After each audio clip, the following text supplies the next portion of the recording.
Your daily dose of sports talk is here. Highlights, interviews, and analysis. From the entertainment capital of the world, SportsWrap with Jason Page starts now. Yes, it does, and great to have you with us on this Wednesday edition of the show. So much to do over the next 60 minutes, and glad to do it with you. Across the U.S. and Canada, on over 270 affiliates, and also wherever you may be watching, courtesy of the SportsWrap with Jason Page YouTube channel. We appreciate you being with us. A lot to do, as I said. We are joined every Wednesday on this show by Kurt Helin of Pro Basketball Talk at NBCSports.com. He does a terrific job on the NBA for the Peacock, and we will get some thoughts with him on all things NBA. We spend a couple of segments with him every week on the show. There is tons of NFL news. As we speak, there are a lot of moves being made. The Chiefs in the midst of doing a deal with the Rams, with Trent McDuffie involved. That is one of the big headlines of the day. A whole bunch of activity yesterday. Guys being franchise tagged, deals being reworked to try and get teams more cap space. That is going on. We'll get into that. Sam Yarnell obviously will be with us as well to talk about that. The interesting story from the WNBA. We're 6 days away from a deadline imposed by the league for a deal to get done. Otherwise, you could be looking at games lost for the first time in WNBA history. We'll talk about that coming up a little later on in the show. Odds and ends and a whole bunch more, but we get things started as we do every day on the show. It's time for the big story. And the big story today for me has to be what you see on the screen. Listen, call me nostalgic. Call me old boomer. I make a lot of jokes on here that sometimes people say, all right, boomer. But I get the feels. I love what NBC has done with the NBA on NBC returning this year and mixing nostalgia and giving us sort of that old feel of what we remember watching, 30 years ago in the 90s and early 2000s until the NBA said goodbye to NBC. It was terrific watching Bob Costas, Doug Collins, Mike Fratello, PJ Carlesimo, Isaiah Thomas. Hannah Storm was terrific. I mean, none of these guys missed a beat. And you know me well enough to be honest with you guys. If I thought it was bad or a bad attempt at trying to, turn back the clock, that sort of thing. If I thought it was bad, I would tell you. You know me well enough to come on here and say, I have no problem crushing anybody whenever I feel like. I'm beholden to nobody, right? We're an independent show. I work for nobody except myself. I thought this was great last night. Now, unfortunately, the game didn't cooperate as the Spurs ran roughshod all over the poor 76ers, who were without Joel Embiid and without Paul George, who's suspended because of a drug violation. I mean, it was tough to watch. But I had fun watching, Doug Collins and Jim Gray. Don't forget Jim Gray, who was there on the broadcast as well, who did a terrific job. This was great. I enjoyed every second of it. But as much as I enjoyed it, hearing Bob Costas and Doug Collins, Doug Collins didn't miss a beat. He hasn't been on doing any games in forever, and he still sounded like he knew what was going on and was up to date. Mike Fratello still calls games, I believe, for the Clippers, so he's still kind of plugged in and understands what's going on around the league. But watching this last night was both heartwarming for me and a throwback, and I loved it. But at the same time, it reminds you of just how different the league is. And look, it should be. It's 30 years, later. Or at the very least 25 years later than when we last watched these guys call games for NBA, for the NBA on NBC.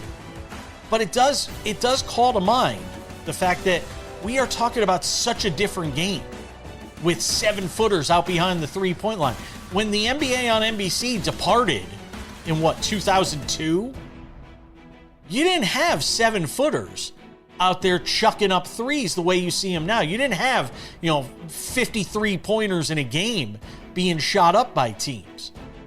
It was a different game. And I'm not saying for the better or for the worse. Some people think it's for the worse. If you're a fan today, maybe you like it because it's all you know.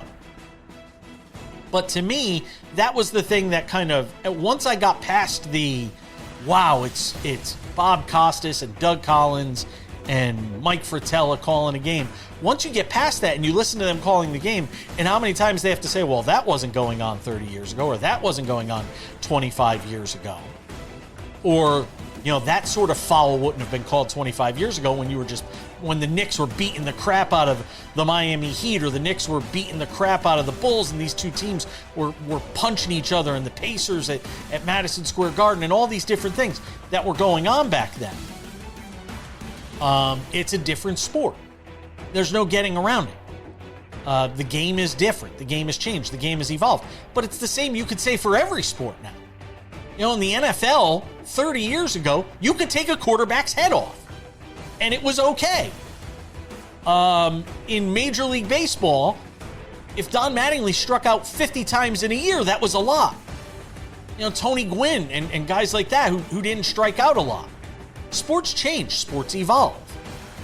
For better or worse, so I guess in some cases you could say devolve, but for better or worse, sports change. The games we love don't always stay the same. Golf, the equipment has changed. Tennis, the equipment has changed.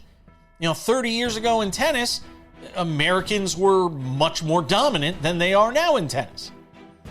Everything evolves. Everything goes through cycles. And we are in a current cycle as it relates to the NBA. This is the NBA today, with guys 7'4" chucking up 3-pointers. It's not better. It's not worse. It just is. And that was the thing that came to mind for me most watching the broadcast last night. One interesting point. Something that came up last night during the game, and I don't know if this is going to lead to where I think it's leading, but Bob Costas during the broadcast was talking about all the different people that worked on the games back then. And when he got to Marv Albert, he said something very interesting, and it was this. He said, Marv Albert, who we may hear from later in the season.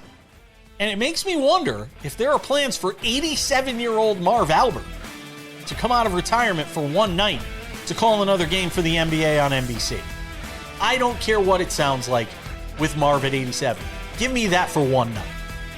I would be thrilled. I grew up idolizing Marv Albert. I grew up loving everything Marv Albert did. And I don't care what he sounds like at 87. Give me Marv Albert for one night. I'll sign up for it. We're talking NFL. Sam Yarnell joins me next. Welcome back to the show on this Wednesday. Kurt Helin joins us 10 minutes from now to talk some hoops. I was getting the feels last night watching the NBA on NBC. Bob Costas, Mike Fratello. Doug Collins sounds like he could still do games tomorrow, and he hasn't done any in like a decade. It was great. Sam Yarnell, let's talk some NFL. A bevy of moves taking place on Tuesday. Let's run through some of them. Daniel Jones, the transition tag. Who knew? Everybody forgot about the transition tag. So he gets that, which means he can still negotiate with other teams, but the Colts will have an opportunity to match. I don't know how it makes it all that different from the non-exclusive franchise tag.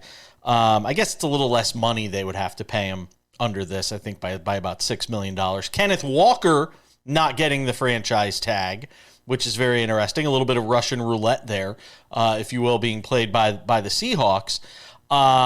That one happens. Kyler Murray not going to be brought back. He'll be cut loose by the start of the new season, the new NFL calendar year, March 11th. So he'll become a free agent, even though they're going to still owe him a ton of money.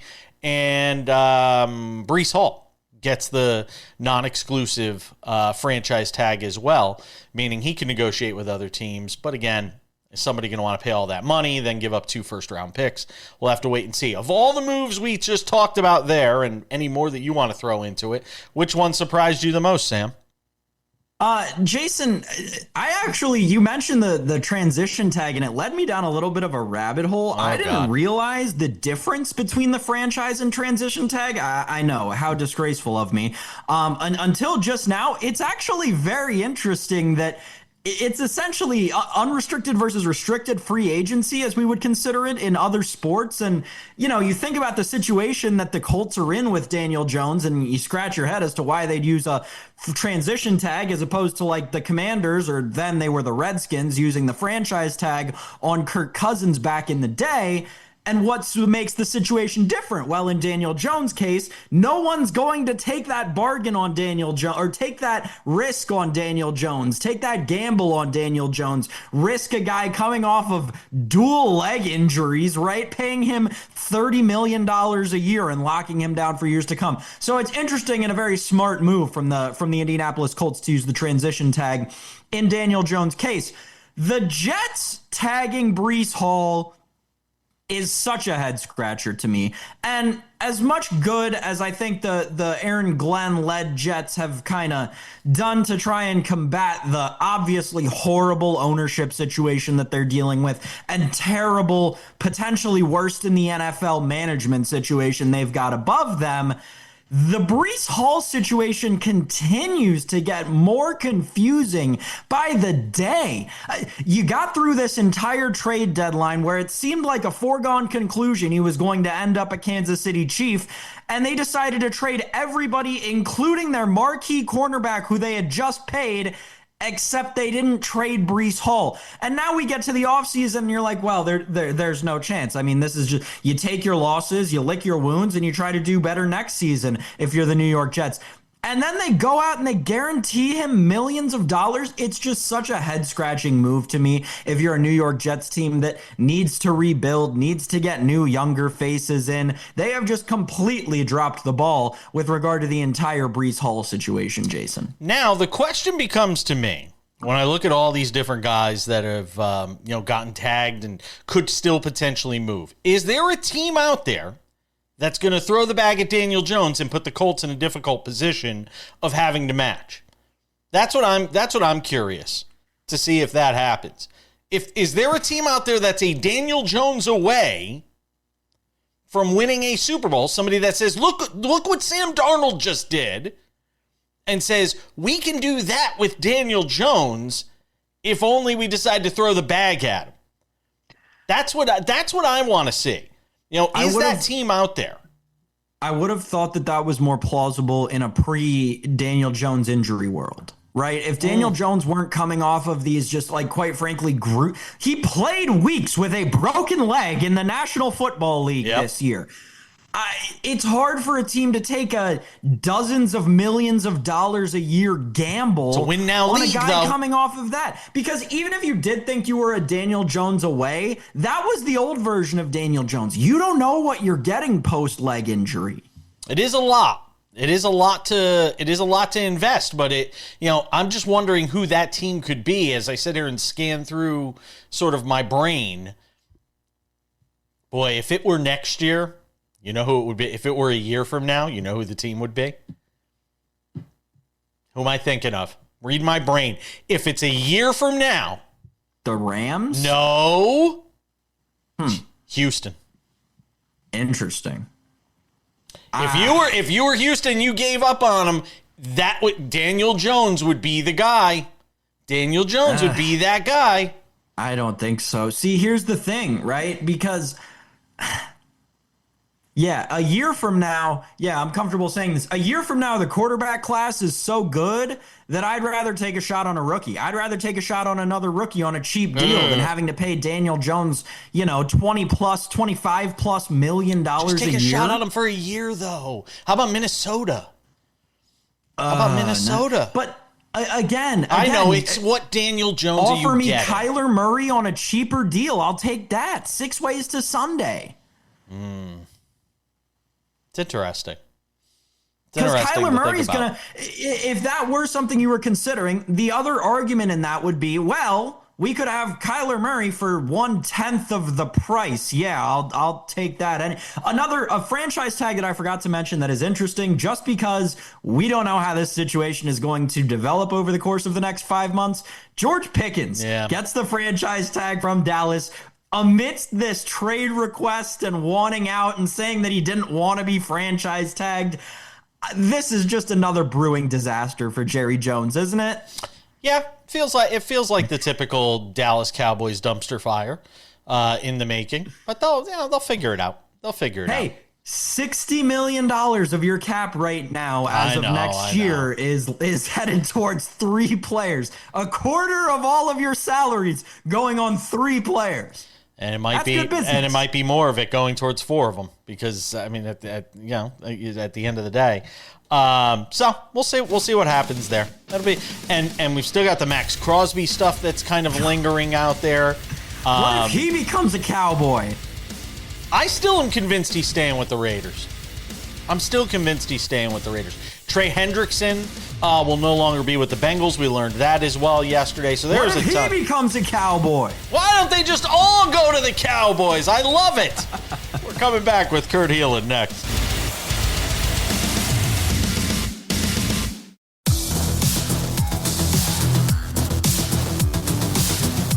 Welcome back to this Wednesday edition of the show. If it's a Wednesday, it means we're talking with Kurt Helin of Pro Basketball Talk at NBCSports.com, who joins us. Sam is here as well. I'm not going to lie, man. I had the feels last night watching. The NBA on NBC has got me hooked. Look, I caught, you had texted me about that. I caught most of the second game out here on the West Mid. I loved the score bug, and then they cut back to Hannah Storm doing it was a fun trip down memory lane. It was much, and you know what? They picked the right night to do that because there wasn't a lot of other reasons to stay tuned to Spurs versus 76ers. Other than the broadcast. So, I thought it was fun. We'll see how they handle some of that again. But I gotta say, and I don't think it's just us. I think what NBC has done and what Amazon has done has really just elevated the discourse in a lot of ways. I think their pregame and postgame shows have been fantastic. The production value has been great. I think it's been really impressive. I agree. I'm not kissing up here. I'm very happy with what the NBA broadcasting. I know everybody's going to say, "Oh, there's too many games. You don't know which networks they're on." Dude, use a program guide.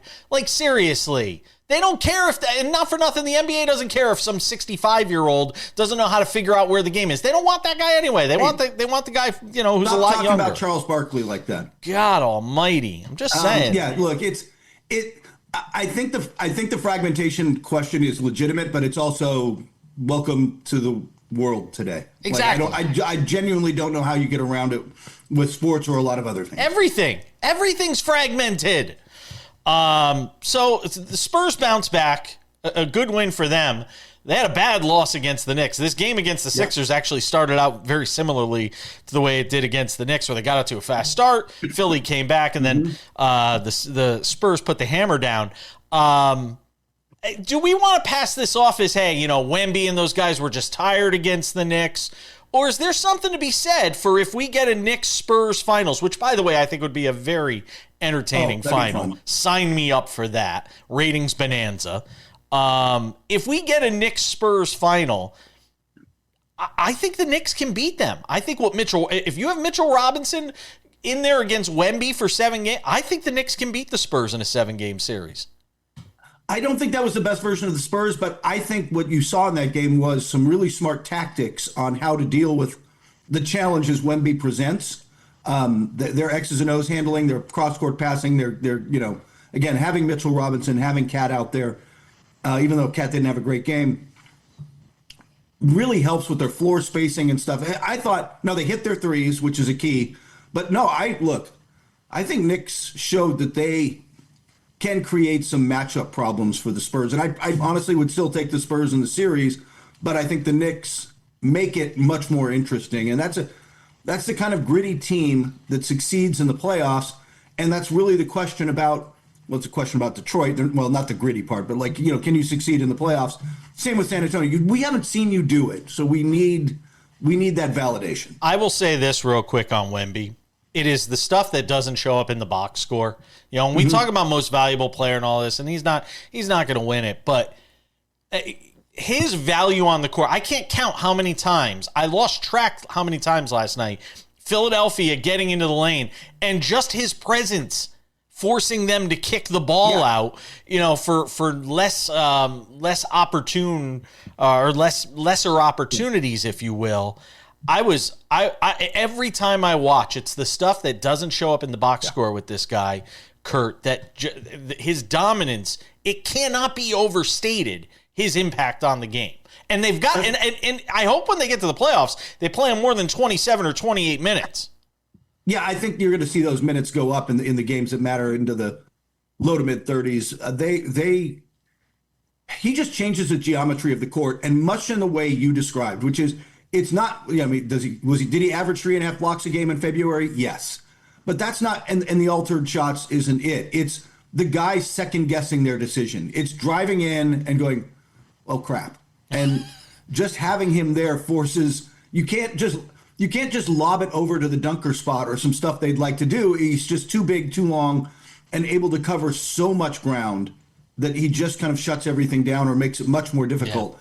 Yeah. The Knicks handled that brilliantly, but you got to hit a lot of tough shots to make it work against it's not just them, man. Their guards are big and physical. Like that's just that's a well-built team. Castle is a beast. Go ahead, Sam. Kurt, the hottest team in the East right now by far is the Charlotte Hornets. They absolutely railroad the Dallas Mavericks last night in a matchup that, if you asked me a month ago, I would have been very excited to watch between Cooper Flagg and Con Knippel. Unfortunately, that didn't work out. But my question for you is this: how real of a threat are the Charlotte Hornets going to be come the playoffs?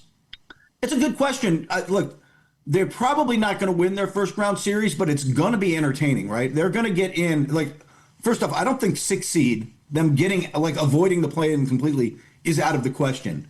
Most likely, though, they're going to come through the play-in. And then they're going to get one of the, you know, either Detroit or you know, New York or Boston, whoever finishes second. Suddenly you got to work in your first round series, right? Because Con Knippel's knocking down shots, LaMelo Ball. Yeah, you could attack him defensively. The guy just has a great feel for the game. He's entertaining to watch. Bridges has been good. He wasn't good last night. He's generally good. They've got they have found a way to make it all fit really well together. And by the way, he probably isn't going to end up getting a whole lot of Coach of the Year votes, but Charles Lee deserves some credit for how he's come in and got that team to buy in and play this way within a couple of years. It's starting to turn a culture there, and that's something they needed. Kurt, I'll go back to old reliable, the 65 game limit, because that's part of the reason we're going to end up with Con Knippel getting these Rookie of the Year votes. Has there been any updates since last week on your opinion on this 65 game limit and how it hinders voters? I now fully support it as a voter. I think it's still, again, and it wasn't just me. I believe it was Blake Griffin was on a podcast this week and was just like, man, what I said, which is just let the voters decide. We already calculated it in. You're not going to get crazy stuff, I don't think. So, and by the way, the amount of crazy stuff you see in that voting changed 10 years ago when they stopped using journalists, but guys who covered teams and paid for by teams, some of the broadcast guys, they don't get a vote anymore. And the vote became public at the urging of the Pro Basketball Writers Association that I'm a part of. Said, no, let's make the votes public. Once you did that, now, man, if you decide to vote some random guy second or third on Rookie of the Year, you get called out. Everybody's going to see it. Yeah. Everybody's going to see it. Kurt Helin, Pro Basketball Talk at NBCSports.com. One more segment with him on the NBA next.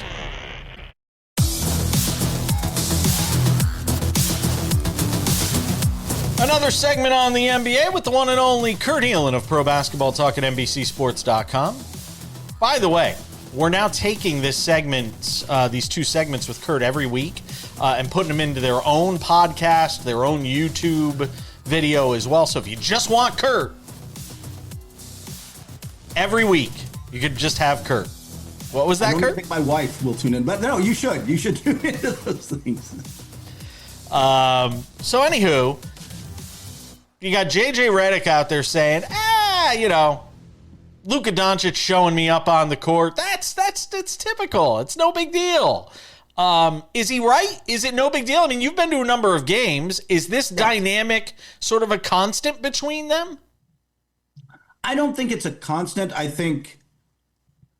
I don't know that it's a great relationship. I don't think this is, Kerr and Curry or whatever the bond you want is.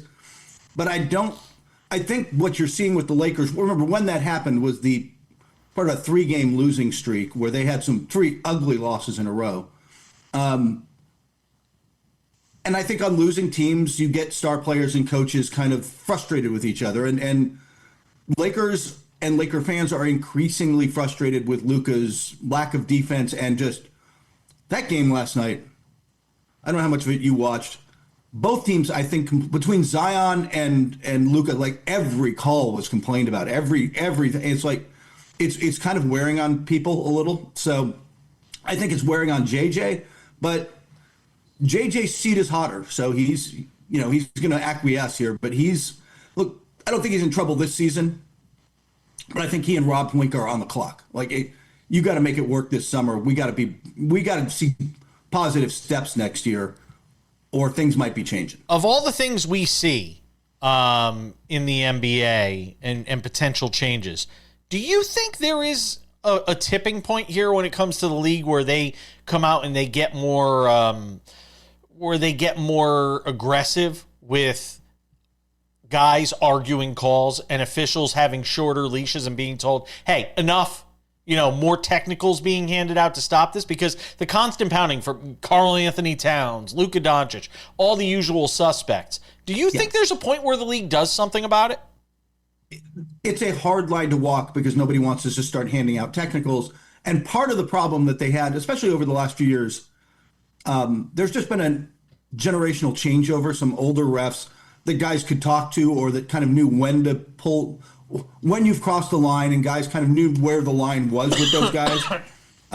Scott Foster's line's in a different place than everybody else. But with those guys, you've got to know where the line is. With the younger refs who were trained on coming up, don't talk back, don't talk to them, put up your hand, walk away. Don't have these conversations where NBA players want to be able to, they want some, hey, this is what I saw, this is what I didn't, you can handle that eventually. And I think some of the refs may eventually get there, but right now there's just not this comfort level with that. Yeah. I wasn't coughing because of what you were saying. I had a piece of ice go down my throat. Go ahead, Sam.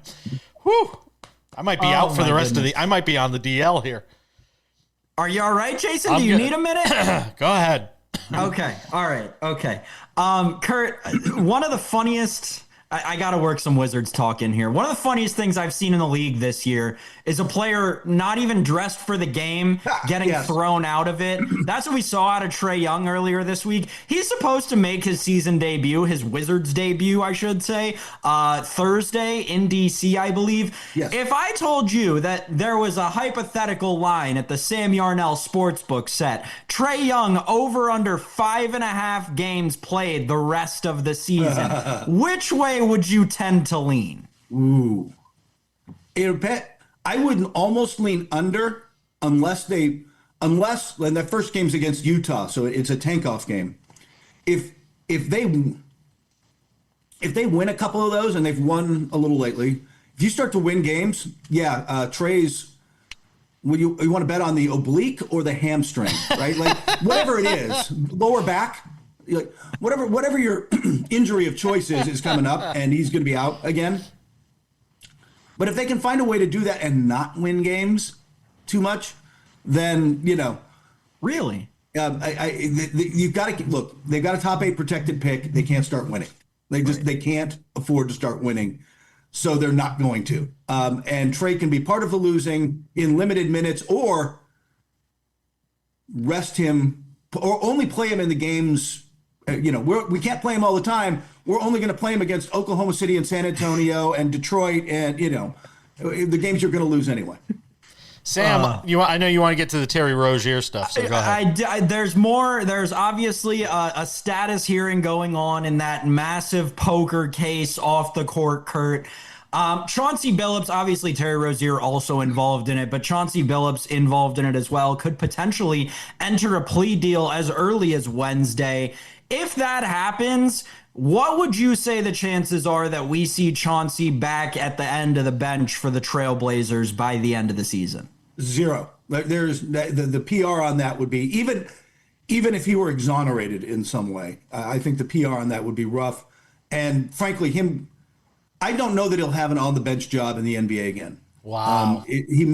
Now he's a good basketball mind, and could he be in a front office or as part of a front office in some role? Advisor. Yeah.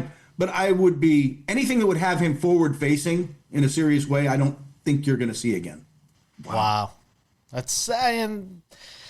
I hate to say it's unfortunate because it's, he put himself obviously in this position, but the NBA was better with Chauncey Billups as part of it. I thought, by the way, it took him a while to find his feet as a coach, but that team had been improving under him. Thiago's probably keeping that job. Thiago's done I was going to say, Thiago Splitter's done a really good job there. And again, off of the Greg Popovich sort of coaching tree, keep that in mind. He was a Spurs guy. We always talk about coaching trees in sports. Kurt Helin, Pro Basketball Talk at NBCSports.com. We're out of time. Thank you.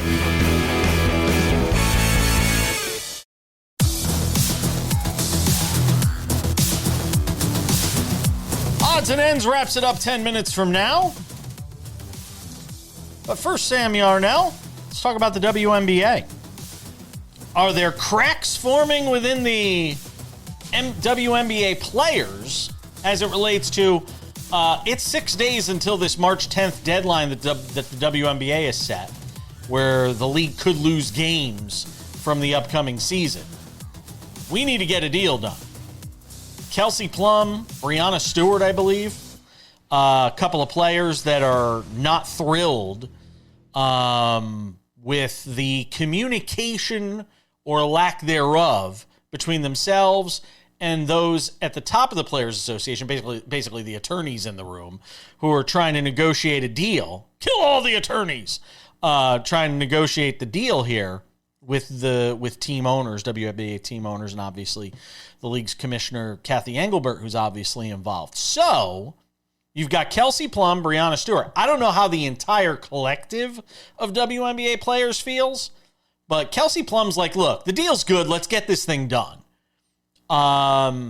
6 days out from the deadline, Sam, are we going to lose games in the WNBA? When I had Robin Lundberg on, I think it was last week, he basically said no. He thought cooler heads would prevail, but they don't seem to be prevailing yet. I don't know, man. Yeah, starting to feel like we might lose games, especially when, Jason, wrapped up in all of this is the 2-3 nights ago we had at the Barclays Center that they sold out playing a 3-on-3 tournament with WNBA players who aren't currently reported to their teams for obvious reasons. Everyone on both sides, weirdly enough, everyone except for the players should be super antsy right now, which is very, very funny and a quite unique position in terms of sports business. But the owners and the executives who lead the players have to be getting nervous because the players just proved to you that they can do this all without you. They can sell out an arena all by themselves, essentially. So they're just letting you use their NIL, as we so often like to call it with college athletics, to use their teams and kind of organize the competition a little bit better. I would be shaking, especially when you have these high-ranking players, Kelsey Plum, coming out and saying, you guys got to figure this out. You're not hearing us. You're not listening to us.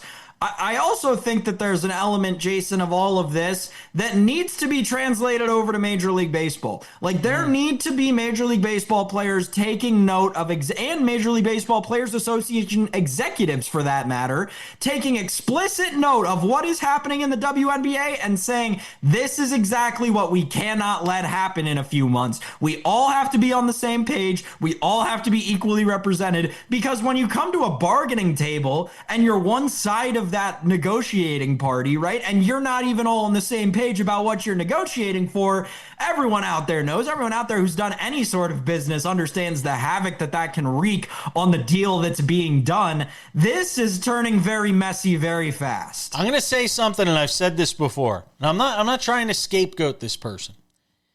Where are you, Caitlin Clark? I know you're not technically the first vice president of the Players Association. You're Caitlin Clark. Where are you? You're 6 days away from this thing going kaboom, and Caitlin Clark is nowhere to be found.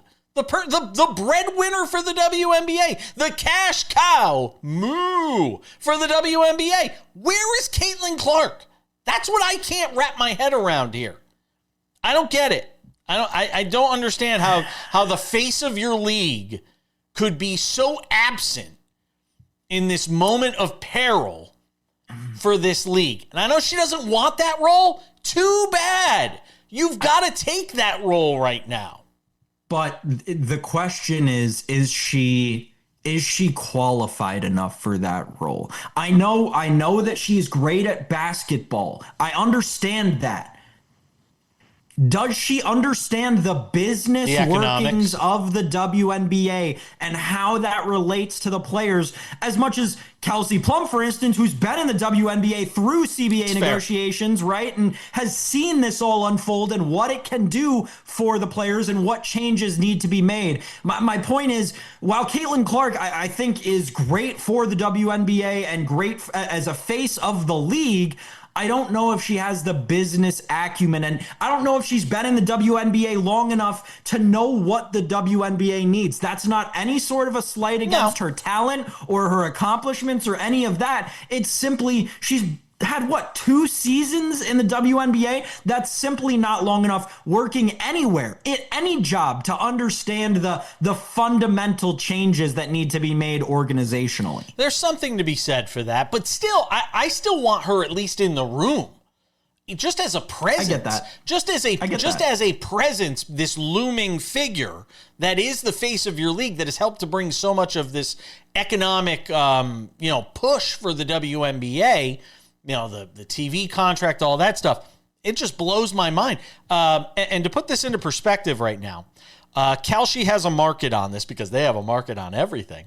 How long will the pro women's basketball season be delayed? Because they can't say WNBA. 1 day or more, 40% chance. That is the best odds. And then it goes down from there. 3 days or more, 32%, 5 days, 27%, 10, blah, blah, blah. Interestingly, when it gets to 90 days or more, it jumps back up to 34%. So there is some belief out there that if this thing happens, it could go long, which would be, apocalyptic for the WNBA, Sam. Yeah. I want to know what happens when I bet the yes on it to only last, 7 days or whatever. And on the 7th day, they sign it. Does my yes get paid out, Kalshi? Or are you going to keep the yes on that market too, just like the Iranian guy who died? Sam Yarnell, ladies and gentlemen. It's my only question. Kalshi, call us. We're coming back. We got odds and ends right around the corner.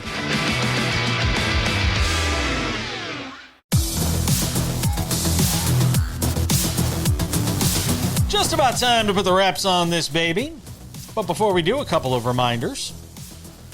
Sports Wrap with Jason Page, the podcast. Monday through Friday, audio-only version of the show, available wherever you get your podcasts. It is growing quickly, so go and subscribe today. Spotify, Apple Podcasts, YouTube, iHeart, TuneIn, Odyssey, Amazon. Anywhere you get a podcast, you can listen to this show. 45 minutes, Monday through Friday. Available early every afternoon. Then we have the Sports Wrap with Jason Page YouTube channel. This is the place for all things Sports Wrap with Jason Page. The Monday through Friday TV version of the show available for you early every afternoon.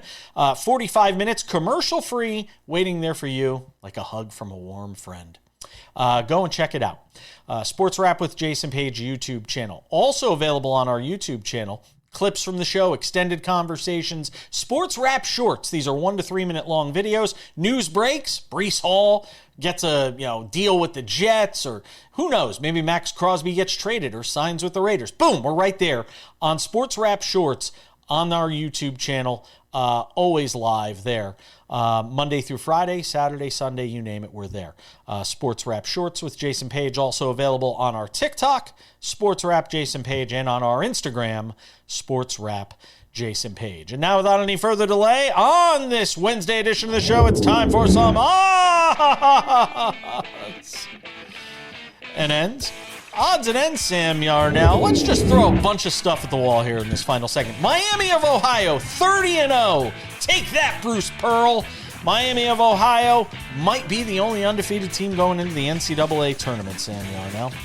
Yeah, that probably will be. I mean, call a spade a spade. I'd be very surprised if they lost during the MAC championship tournament. But I hope you not. know, you I never hope they know. do. It'd be a really cool story to have, a team for. I don't know if have we ever had a team from one of these mid-majors that's been undefeated going into the tournament? Undefeated. Like as the only undefeated on top of it. Gosh. I know. I'm not. We have hand granade.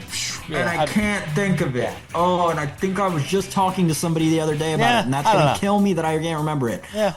Maybe it'll come to you, and I'll throw it in post. But there you go. What I think would also be very interesting, what if the MAC is a 2-bid league? That'd be crazy. If Miami of Ohio does lose and say, I don't know, Toledo, what if UMass beats Miami of Ohio and goes on a Cinderella run through the MAC? That's the stuff dreams are made of in college basketball. As John Rothstein would say, get your nitroglycerin pills ready, Jason Page. Team USA thumped the Giants yesterday. We get our first look at the Stars and I know. It's Did you fine. see the best game of the day? The best game of the day happened to the Dominican Republic yesterday. The Detroit Tigers and the Dominican Republic. And if you have a chance, just go back and watch the highlights. Just scroll through Team Dominican Republic's Twitter page. They posted all the videos. Every time one of these guys hit a home run, you'd think they just won the World Series for their team. It was the most amazing thing. It was so cool. The most electric atmosphere down there in the Dominican Republic.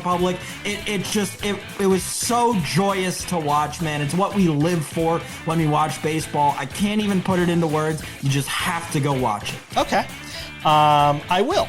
Mekhi Becton cut by the Los Angeles Chargers, saves them $9.7 million on the cap. The Dallas Cowboys reworking some deals. We were talking about all the money they're paying out to their stars. Dak Prescott, CeeDee Lamb, Tyler Smith. They work out those deals. It gets the Cowboys under the cap. They were nearly $55 million over the cap prior to that. It clears around $66 million in space, so that puts them around $11 million under the cap right now, Sam. Yeah, you do the math. That'll get you one more, maybe two more good players, or make a trade for some. No, seriously, like that's what it'll do, and that's how much better the Cowboys can get for this season, Cowboys fans. So that's what you have to look forward to. I'll say this, this is a very popular trend in the NFL right now, be it right or wrong. My beloved Buffalo Bills love to do this as well, renegotiating quarterback contracts, going into an offseason to try and kick that money down the road. This is an era of NFL contracts that I am very, very, very interested to see the repercussions of, because you have all these teams kicking this can down this road. You're starting to get a peek into it with the Miami Dolphins and what they're going to have to deal with Tua Tagovailoa and a $99 million dead cap hit this season. But Jason, this is just another one of these moves that is going to continue to make the Cowboys' life easier this year and harder in years to come. Hey, what were you doing yesterday? I bet you weren't doing what Arena Sabalenka was doing. Let's finish the show on a high. Congratulations, Arena Sabalenka, getting engaged yesterday to Brazilian businessman Georgios Frangoulis. Hey, congratulations, Arena. And she did it in Indian Wells. I mean, I don't know if that's the place I'd propose to somebody, but for some reason, her man decided to propose to her at Indian Wells. which is called Tennis Paradise, by the way. If you've never been to the BNP Paribas, you want to go to a great world-class tennis event, go see our friends out there in Indian Wells. But congratulations to Aryna Sabalenka, one of the greatest tennis players on the planet right now. She's engaged. Is that tournament soon? The tennis calendar going on right now. Starts right now. It's a 2-week tournament. It's the first week is underway now. Okay. Yeah. All right. I'm not going. And that's a lead up for what? Nothing. It's just a big. Okay. It's just a big tournament. That's it. Okay. Yeah, it's the fifth largest tennis tournament in the world. Again, tennis. No. I'm familiar with the tournament, yeah. But right, like you have all of these, yeah. And I'm like thinking of what the next tennis major is, and it's like not until Wimbledon. Very confusing calendar that sport has. We gotta go. Thanks to Kurt Helin. Thanks to Sam Yarnell, even if he doesn't know when the tennis calendar falls. And congratulations, Aryna Sabalenka. I'm Jason Page. We'll see you tomorrow.